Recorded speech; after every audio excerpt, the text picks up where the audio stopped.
In 2018, we moved from our tiny 400 square foot cottage to our DIY farmhouse styled home. And when we moved in, we had no countertops, no trim, and just sheetrock. So the last 4 years, my husband and I have been working on DIY projects throughout our home that have been extremely budget friendly. So in today's video, we are gonna share those with you all.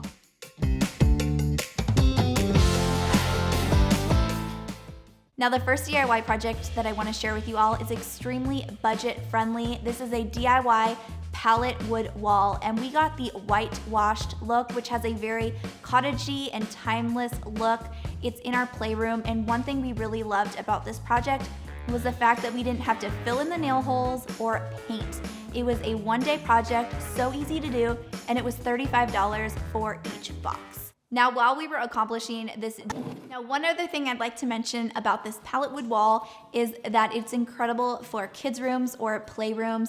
If you guys are somebody like me that likes putting things on your wall like art or even picture frames, then if you get a hole in your wall, it's okay because there's holes everywhere in this and it adds character, and it's not like sheetrock where you have to patch it up.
Now the next DIY project that we have done, we didn't realize was going to be such a favorite amongst so many, which is the pallet wood wall in our son's room. Now this is almost identical to the one that I just shared with you all, besides the fact that it was used with actual pallets from Home Depot. So a lot of questions on this project. We did get it for free. I don't know if Home Depot still does this, but I know a lot of places will give those damaged ones that they can't reuse for the goods that they're bringing in, and so they get rid of those, and we tore it apart and it created a free accent wall on a budget.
next DIY project I want to share with you all is one that is many little DIY projects in itself, and it is this huge wall makeover transformation right behind me.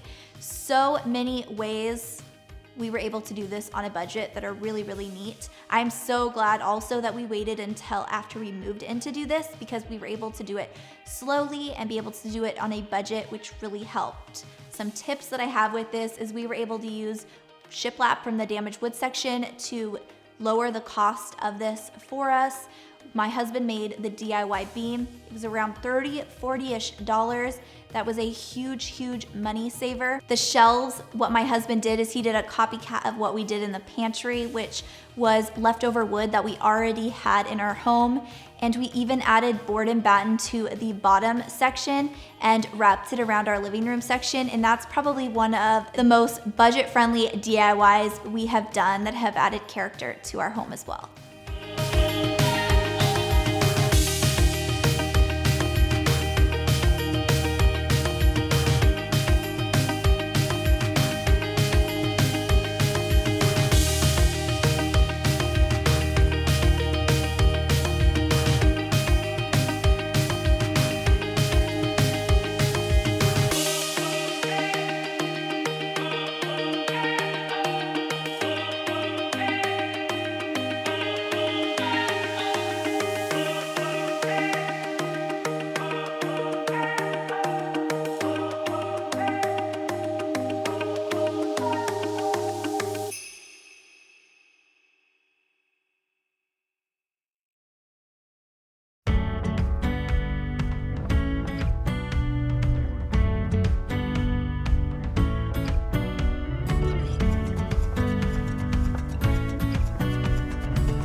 The next DIY I want to share with you all is in our dining room area. Now our dining room area is really, really small because it's actually supposed to be a breakfast nook, but we took our dining room area and turned it into a family room, playroom.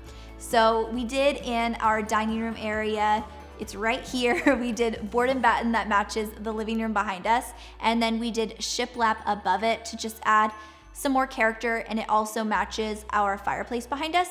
And above it, we did the DIY beam that matches the mantle behind us as well. Now, this added so much character with the DIY beams and was such an inexpensive DIY project that just added so much character. Now, if you guys go online or see real beams or even those foam beams or just the faux beams, they are all so expensive. So I highly recommend you try and attempt to DIY these.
Now, last but not least, this is by far my favorite area in my home to decorate, and it is my office built-ins.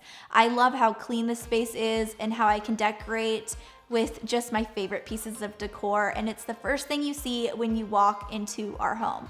Now, when we first moved in, this was the first area we tackled.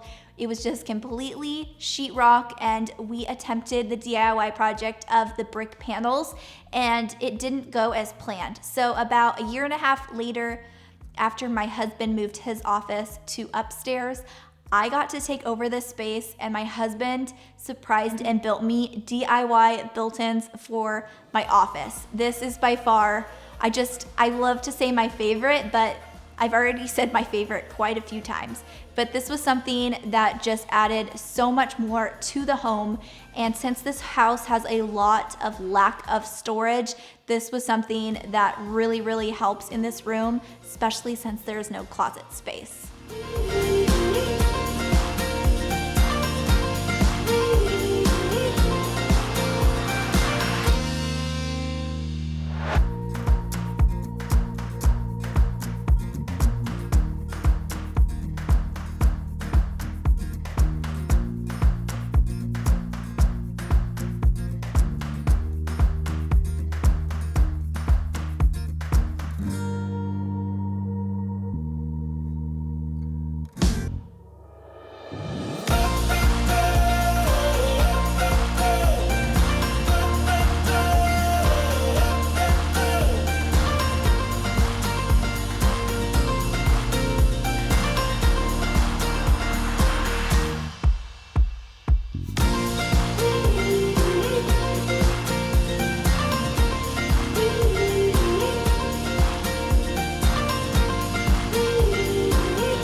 Now let me know in the comment section down below which one of these is your favorite DIY project we have accomplished in this home. And I would love to hear from you. What are some DIY projects you guys have been accomplishing in your house, little or big? I would love to hear from you. A big thank you to everyone that has made it this far in today's video, and a big thank you to Kove Audio for partnering with us on today's video. If you guys want to save 67% off of your commuter 2, check it out in the description box down below, and I will see you guys in our next video. Bye.